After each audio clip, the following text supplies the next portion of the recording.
Welcome to a special edition of Firearms Friday.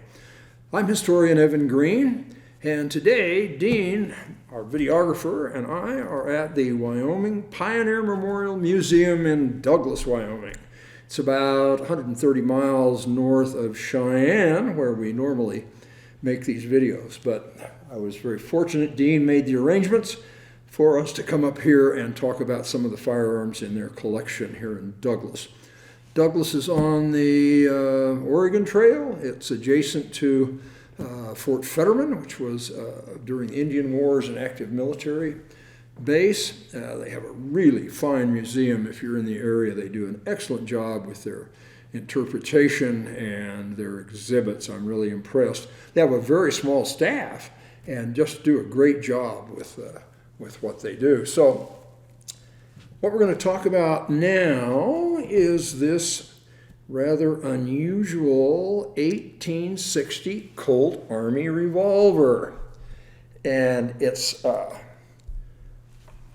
unusual to me because it is nickel plated and it has ivory grips. It's really a fine looking revolver in very good shape for its age. The serial number says that it was made in 1861.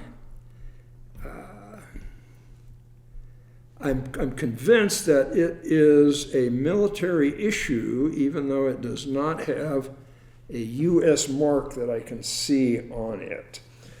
Because it's cut for a shoulder stock, you can see this notch right here on the right side of the gun, and there's a corresponding one on the other side where a skeleton wire stock would be attached, and it was fastened through a thumb screw that fit into that recess on the bottom of the grip. And the fact that it's cut for a shoulder stock makes me think it was military issue, but again, I cannot find a U.S. stamp, and there should be one right here. But I think in 1861, I don't know how many of these were in civilian hands.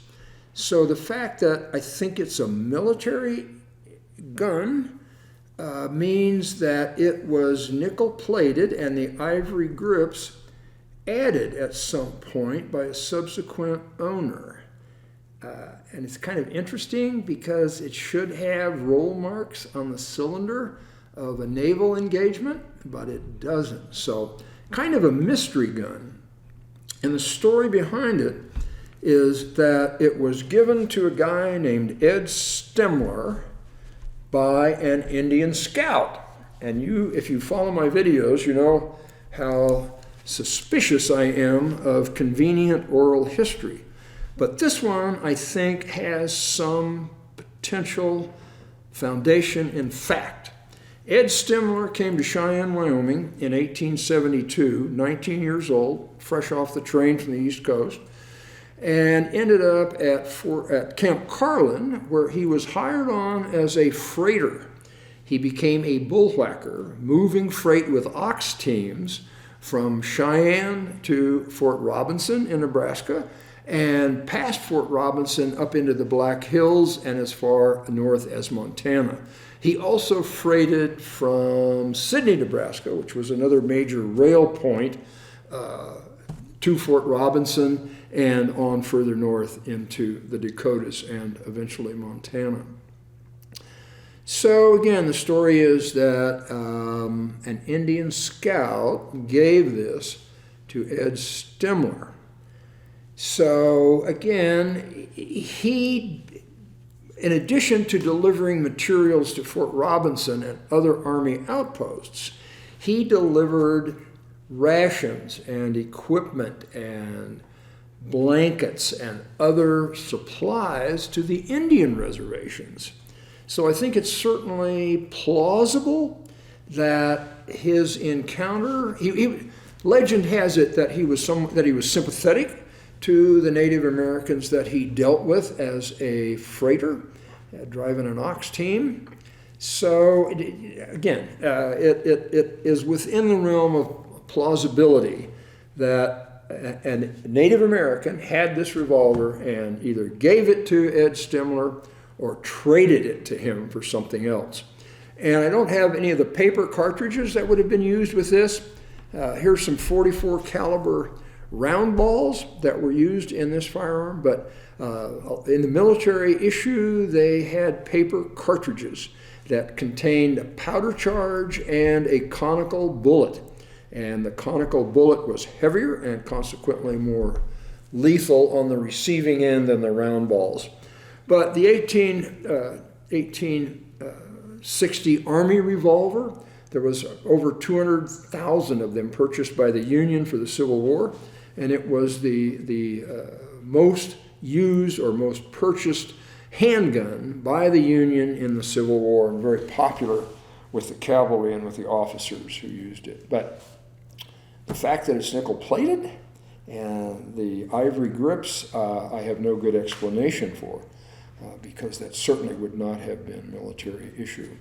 So in the 70s, Ed Stimler was a freighter moving goods across the country with ox teams. And although you don't see it in popular culture very much, very high percentage of the freight that was moved across the West was moved by ox teams. Oxen were more docile, they were less finicky, they were less likely to panic and stampede than horses or mules, and they could pull much heavier loads. And it's just interesting that Stimler drove ox teams, and at the Wyoming State Museum in Cheyenne, we have an ox yoke that was associated with Ed Stimler. So he was born in Prussia in 1853, showed up in Wyoming, as I said, about 1872. 1870, carrying supplies and rations across the West. Started a cattle and horse ranch at LaGrange, Wyoming in the 1880s. And in 1916, purchased a new Ford automobile from McCleary, Stockwell and Company in Alliance, Nebraska. So here's a guy who went from riding a train to Wyoming, pushing oxen across the West, and driving a new Ford. Died of a heart attack in 1933 and is buried in Lakeview Cemetery in Cheyenne. So again, kind of a mystery revolver, but it's beautiful. It's a beautiful gun in really good shape considering it was manufactured in 1861. And absent the U.S. stamp, I suppose it is possible that it came from the factory in this condition.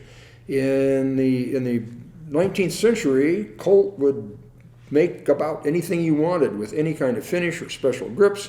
So it is conceivable that it was a civilian and not a military model. And again, the reason I think it's military is the cuts for that shoulder stock. But doesn't have the U.S. stamp. I'm confused. Anyway, really neat example of an 1860 Colt Army revolver. So if you want to talk more about this gun or more information about the Wyoming Pioneer Memorial Museum in Douglas, they have a webpage. Give them a call. Ask for Doyle. He's the gun guy here at this museum. So that's it for another episode of Firearms Friday. Thank you for watching.